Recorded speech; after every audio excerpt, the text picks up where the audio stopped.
You don't want a factual description of every muscle twitch.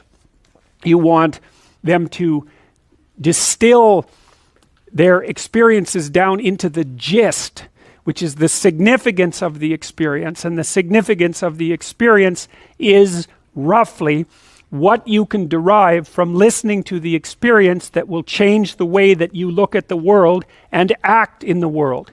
So it's valuable information, and they can tell you a terrible story, and that can be valuable because that can tell you how not to look at the world and act in it, or they can tell you a positive story. You can derive benefit either way, which is why we also like to go watch stories about horrible psychopathic thugs. And hopefully we're learning not to be like them, although there are additional advantages in that, you might say that someone who is incapable of cruelty is a higher moral being than someone who is capable of cruelty. And I would say, and this follows Jung as well, that that's incorrect, and it's dangerously incorrect, because if you are not capable of cruelty, you are absolutely a victim to anyone who is. And so part of the reason that people go watch anti-heroes and villains is because there's a part of them crying out for the incorporation of the monster within them, which is what gives them strength of character and self-respect, because it's impossible to respect yourself until you grow teeth.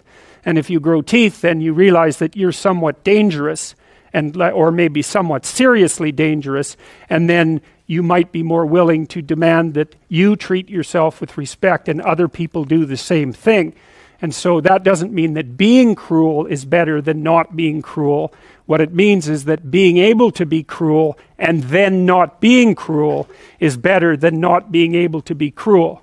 Because in the first case, you're nothing but weak and naive. And in the second case, you're dangerous, but you have it under control. And a lot of martial arts concentrate on exactly that as part of their philosophy of training. It's like, we're not training you to fight. We're training you to be peaceful and awake and avoid fights.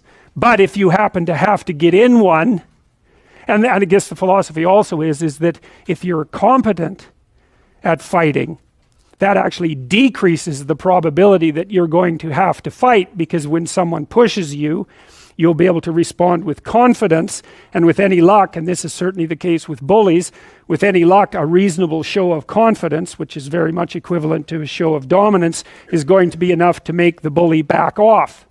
And so the strength that you develop in your monstrousness is actually the best guarantee of peace.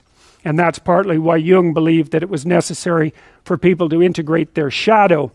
And he said that was a terrible thing for people to attempt, because the human shadow, which is all those things about yourself that you don't want to realize, reaches all the way to hell. And what he meant by that was, it's through an analysis of your own shadow that you can come to understand why other people are capable, and you as well, of the sorts of terrible atrocities that characterized, let's say, the 20th century. And without that understanding, there's no possibility of bringing it under control. When you study Nazi Germany, for example, or you study the Soviet Union, particularly under Stalin, and you're asking yourself, well, what are these perpetrators like? Forget about the victims, let's talk about the perpetrators. The answer is, they're just like you. And if you don't know that, that just means that you don't know anything about people, including yourself. And then it also means that you have to discover why they're just like you. And believe me, that's no picnic. So that's enough to traumatize people, and that's partly why they don't do it. And it's also partly why the path to enlightenment and wisdom is seldom trod upon, because if it was all a matter of following your bliss and doing what made you happy, then everyone in the world would be a paragon of wisdom. But it's not that at all. It's a matter of facing the thing you least want to face. And everyone has that there's this old story in King Arthur where the knights go off to look for the Holy Grail, which is either the cup that Christ drank out of at the Last Supper, or the cup into which the blood that gushed from his side was poured when he was crucified. The stories vary, but it's basically a holy object, like the phoenix in some sense, that's a representation of transformation. So it's an ideal, and so King Arthur's knights who sit at a round table, because they're all roughly equal, go off to find the most valuable thing, and where do you look for the most valuable thing when you don't know where it is? Well, each of the knights looks at the forest surrounding the castle and enters the forest at the point that looks darkest to him.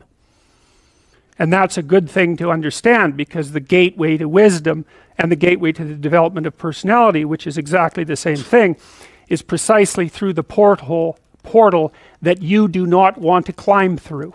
And the reason for that's actually quite technical. This is a Jungian presupposition too, is that, well, there's a bunch of things about you that are underdeveloped, and a lot of those things are because there's things you've avoided looking at because you don't want to look at them, and there's parts of you you've avoided developing because it's hard for you to develop those parts. And so it's by virtual necessity that what you need is where you don't want to look, because that's where you've kept it. And that's why there's, an idiosyncratic element of it for everyone. Your particular place of enlightenment and terror is not going to be the same as yours, except that they're both places of enlightenment and terror. So they're equivalent at one level of analysis and different at another. So anyways, back to fiction and what it does. It distills truth, and it produces characters that are composites. And the more they become composites, the more they approximate a mythological character. And so they become more and more universally true and more approximating religious deities. But the problem with that is they become more and more distant from individual experience. And so with literature, there's this very tight line where you need to make the character more than merely human,